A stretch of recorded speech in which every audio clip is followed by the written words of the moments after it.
Estimados amigos, estamos en este nuevo programa de la serie El demonio de la sedia.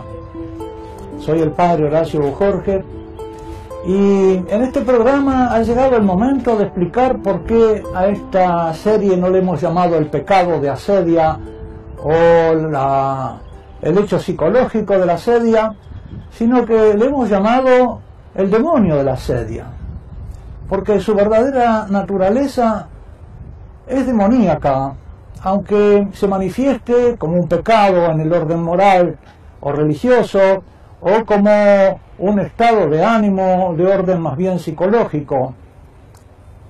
Y quisiera hoy ilustrar este aspecto demoníaco de la asedia para mostrar que no es un invento nuestro, sino que esa es la doctrina cristiana de nuestro Señor Jesucristo, a la luz de un pasaje evangélico tomado del Evangelio según San Marcos, capítulo 1. Si ustedes tienen a mano el texto evangélico, les aconsejo que lo tengan a la vista. Voy a dar lectura a este pasaje del Evangelio que está tomado del capítulo 1 y voy a ubicarlo primero en el contexto de lo que sucede. Ha llegado nuestro Señor Jesucristo cumpliendo las Escrituras, se ha manifestado en el bautismo el Espíritu Santo sobre él, en esa escena trinitaria en que aparece Jesús como el Hijo y el Padre da testimonio de él: este es mi Hijo muy amado, en quien me complazco. Desciende el Espíritu sobre él, es bautizado, y después nuestro Señor Jesucristo es echado al desierto, como empujado al desierto por el Espíritu Santo, como el chivo emisario cargado con los pecados de su pueblo, así como ha bajado al fondo del Jordán, como el hombre cargado con los pecados de la humanidad. Hasta ahora se ha contemplado la obra del Espíritu Santo en él. Y nos dice el evangelista que después que Juan Bautista fue preso, comenzó el ministerio de nuestro Señor Jesucristo. Y comienza en la orilla del lago de Nazaret, de Genezaret, llamando a los primeros discípulos, a los cuales los llama y los siguen inmediatamente. El efecto del Espíritu Santo que está actuando a Jesús hace que los apóstoles llamados lo sigan. El Espíritu Santo se muestra, por lo tanto, como un espíritu de purificación que permite que los hombres se acerquen a Dios cuando Dios pasa y los llama. Pero inmediatamente después va a venir la revelación del espíritu, de un espíritu antagónico, que fue el que estuvo tentándolo en el desierto. Y ese es el espíritu que se llama espíritu impuro. ¿Impuro por qué? Porque el Espíritu Santo es puro porque acerca a Dios, hace puro para acercarse a Dios, nos hace puros como Dios y dignos de acercarnos, mientras que el espíritu impuro separa a los hombres de Dios, no permite que se acerquen y no permite tampoco que reconozcan la autoridad de aquel Dios que hecho hombre aparece entre los hombres. Y esta escena es en la sinagoga de Cafarnaúm. Las vocaciones de los discípulos, de los primeros discípulos, de los pescadores, han sido un viernes por la mañana, mientras todavía ellos estaban trabajando. Como sabemos, el viernes por la tarde comienza el sábado. Y al llegar la tarde de ese mismo viernes en que ha llamado a los discípulos, él, con Pedro y Juan, Santiago, Andrés, llegan y entran en la sinagoga de Cafarnaúm. Y allí es donde se va a manifestar por primera vez este espíritu impuro que actúa oponiéndose a que los hombres reciban el mensaje de nuestro Señor Jesucristo. Es un espíritu que se presenta aparentemente como de indiferencia, pero que se revela como un espíritu de miedo, y después se manifiesta como un espíritu que, conociendo a Dios, no lo ama, un espíritu de desamor, de oposición a Dios. Es importante, por lo tanto, que nos detengamos a leer en el texto evangélico este retrato revelado del espíritu impuro. Corren muchas imágenes acerca del demonio. Por eso cuando hablamos del demonio, a veces hay personas que se asustan o dicen, bueno, pero están hablando siempre del mal, están hablando de cosas, esta no es la visión, Dios es un Dios de amor, no tenemos que hablar de esos temas negativos, del infierno, de la condenación. Con eso, como me decía un joven, ustedes los sacerdotes apartan a la gente del mensaje divino. No es así. Si no conocemos el mal, tampoco conocemos el bien. Y nuestro Señor Jesucristo nos ha revelado el bien, pero al mismo tiempo, contemporáneamente, ha dejado de manifiesto que las tinieblas no reciben a la luz. Él es la luz, pero las tinieblas no lo reciben. Las tinieblas demoníacas, las tinieblas en el corazón de los hombres.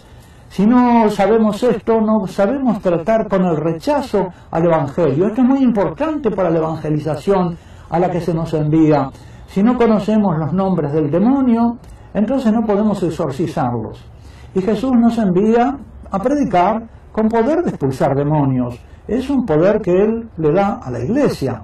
Por lo tanto, el principal de estos espíritus impuros es el espíritu de asedia, el espíritu que en el relato que voy a leer inmediatamente se nos manifiesta oponiéndose a Jesús, aparentando una cierta extrañeza por este modo nuevo de enseñar que el Señor trae, que es distinto de los maestros de Israel. Leemos en el Evangelio según San Marcos, capítulo 1, versículo 21 y siguientes. Entran en Cafarnaúm. Y enseguida que fue sábado, es decir, la tarde del viernes, con la primera estrella de la tarde del viernes, Jesús enseñaba en la sinagoga.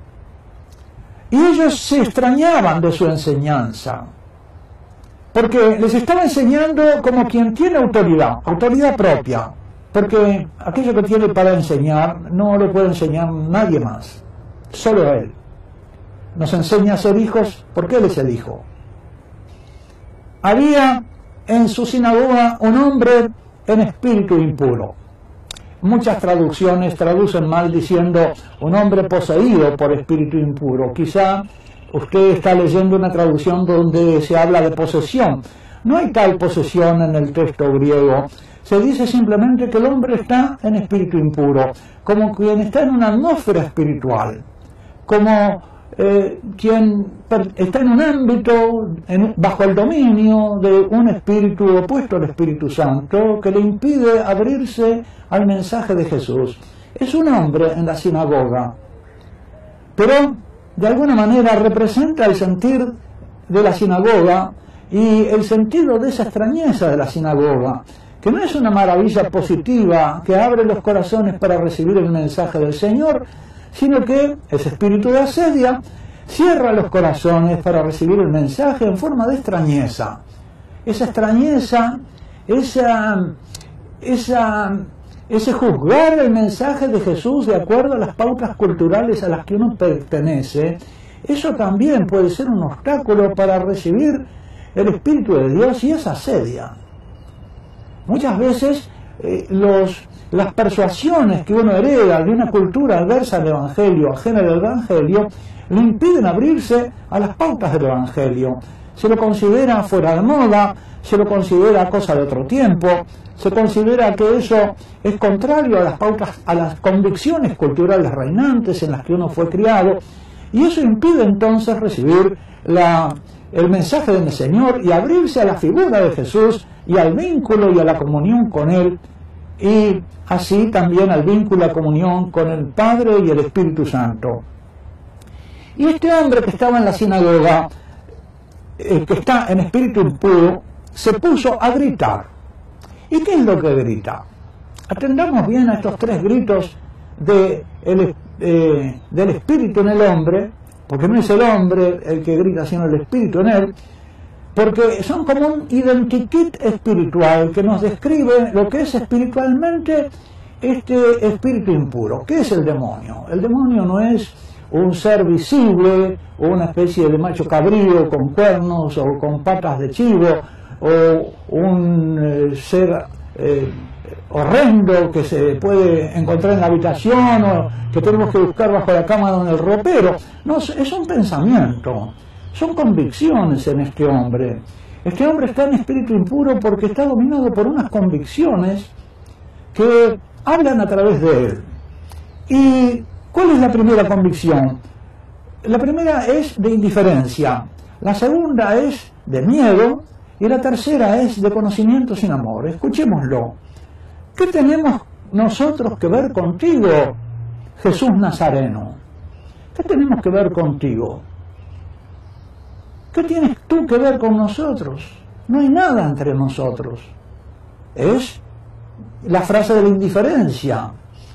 Lo que nosotros nos decimos a veces entre personas. ¿Qué tengo que ver contigo? ¿Qué tenés que ver tú conmigo? ¿Por qué te metes conmigo? No tenemos nada que ver.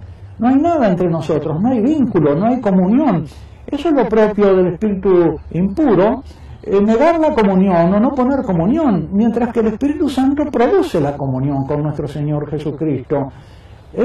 Si tenemos comunión con Él, comunión de amor, si nos sentimos vinculados a Él, eso es en nosotros la obra del Espíritu Santo. ¿Y por qué tantos otros no se acercan al Señor? Porque están en espíritu impuro. A veces hay creyentes que se afligen porque sus familiares no participan no comparten su misma fe, su mismo amor a Jesús, padres que se aflijan por la indiferencia a sus hijos, parientes. ¿Y a qué se debe eso? Bueno, el diagnóstico es que los otros están con un impedimento interior, con este espíritu impuro, no es que estén poseídos del demonio, no, simplemente hay en ellos estas convicciones, estas tentaciones que le impiden abrir su corazón al mensaje del Evangelio, al mensaje de nuestro Señor Jesucristo y vincularse con Él por el amor. Pero esta indiferencia, sin embargo, es aparente. ¿Por qué? Porque es una indiferencia que se grita. Nadie que es indiferente verdaderamente grita. La indiferencia es como sentimentalmente neutra. No es indiferente, ni me detengo, ni lo miro. ¿Por qué este grito? Este grito nos revela que debajo de la indiferencia aparente de tantos en el orden religioso se esconde en realidad miedo a Dios. Que se esconde en realidad una acusación a Dios de que Dios es malo. Y es lo que se revela en la segunda frase que dice y que grita este hombre en espíritu impuro, porque dice, has venido a destruirnos. Has venido a destruirnos, tú eres malo, tú nos destruyes, eres un mal para nosotros. Este segundo grito nos revela lo que hay debajo de esa aparente indiferencia.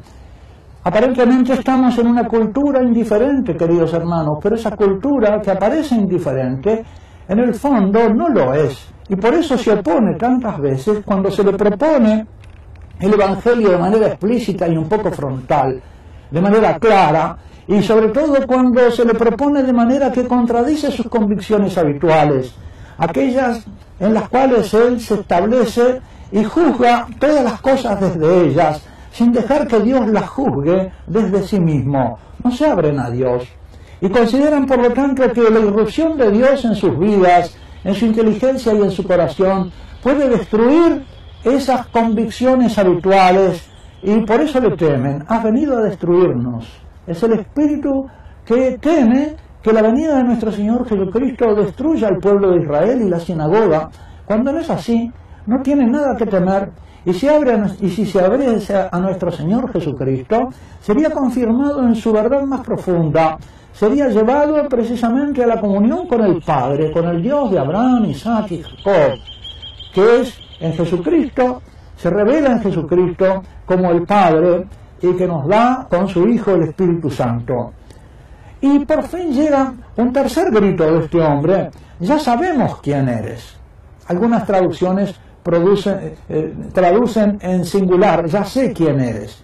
Pero muchos textos, los textos griegos más acreditados y más lógicos, son los que formulan los tres gritos del Espíritu Santo en el hombre en forma plural. ¿Qué tenemos que ver contigo? ¿Qué tienes que ver tú con nosotros? Has venido a destruirnos, sabemos quién eres.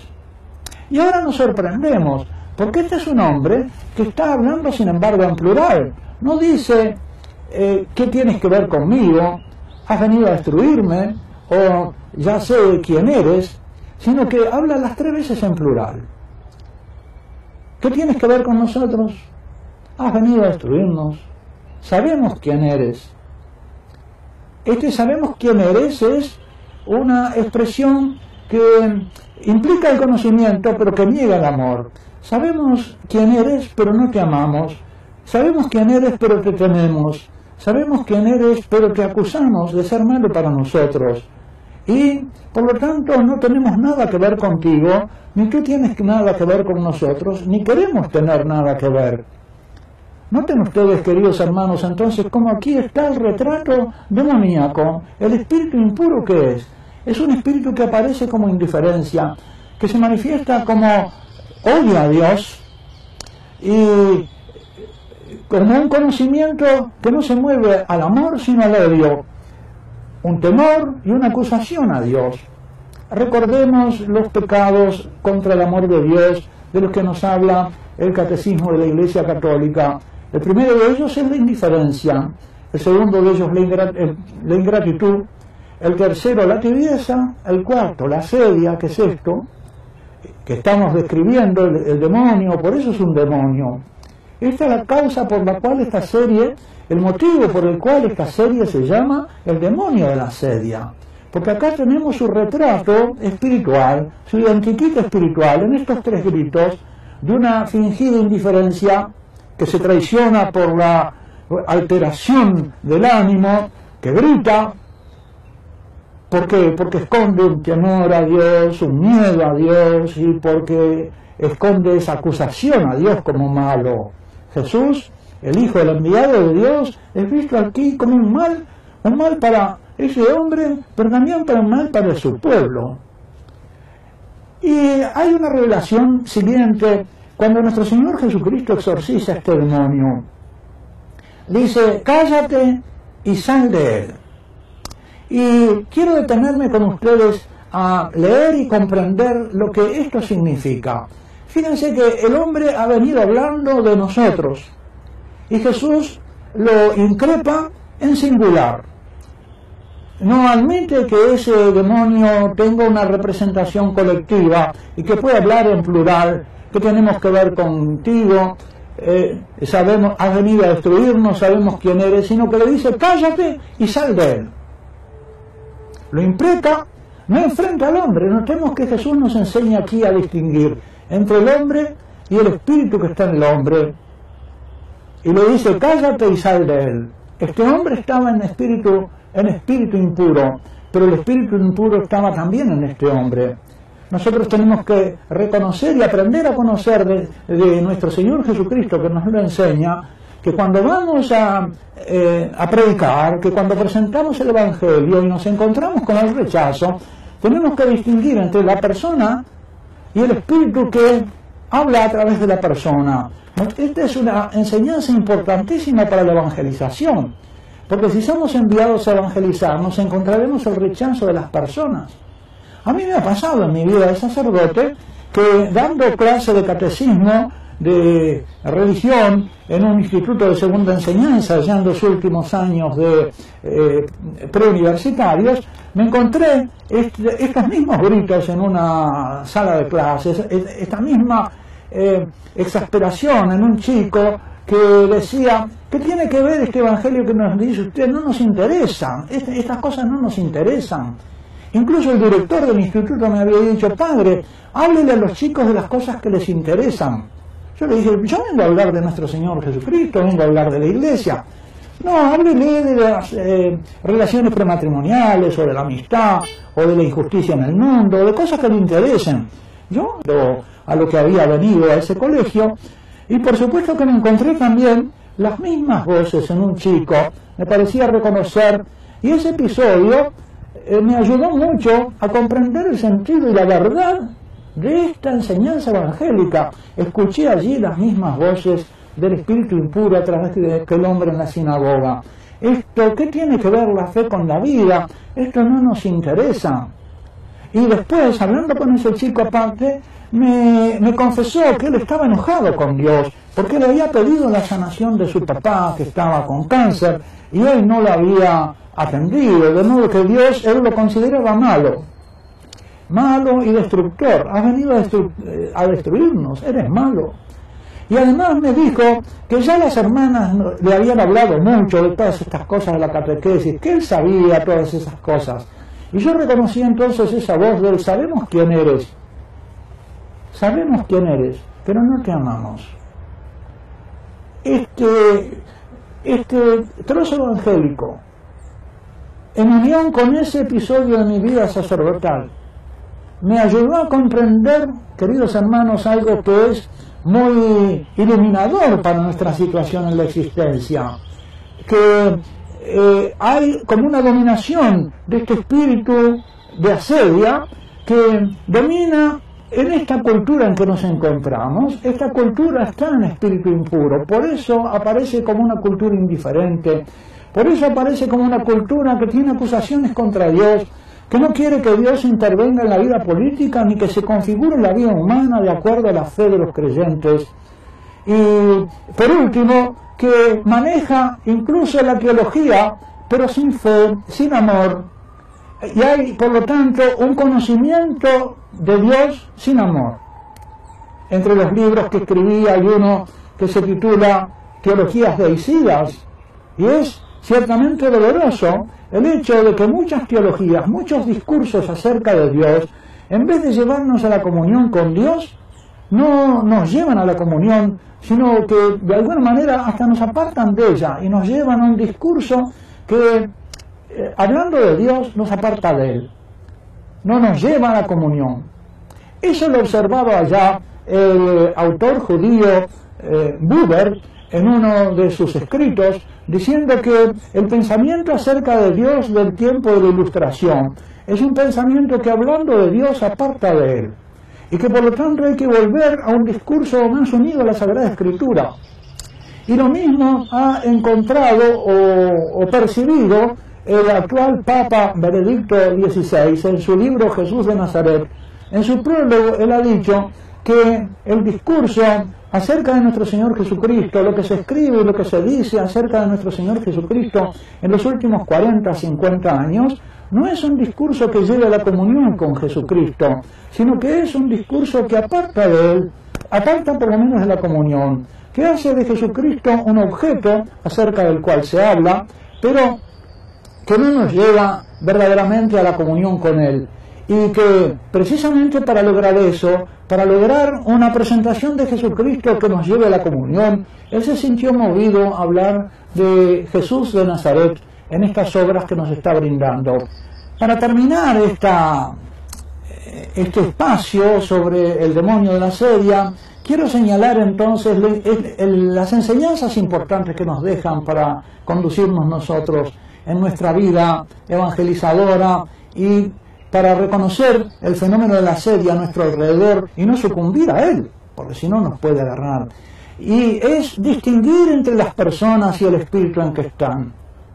Y es pedirle a nuestro Señor Jesucristo, cuando lo encontramos, que Él le ordene a ese espíritu impuro, que le diga: sal de él, que con su autoridad exorcice ese espíritu impuro de la asedia en las almas, en nuestra cultura, en nuestras familias, en la sociedad, porque estamos en una civilización dominada por el príncipe de este mundo, por el príncipe de la asedia, y por eso hay tanta resistencia en tantos, incluso gobernantes y gente que tiene el poder para hacer el bien o hacer el mal, esa resistencia para recibir el mensaje de Jesús. Por lo tanto, uno de los remedios principales contra este demonio de la asedia es el exorcismo. Nosotros tenemos que rezar frecuentemente la oración de San Miguel Arcángel, que antes se rezaba siempre después de cada misa y que ahora está volviéndose a orar, porque se reconoce que es el poder de nuestro Señor Jesucristo el único que puede vencer a este obstáculo demoníaco de la asedia para que el reino en los corazones.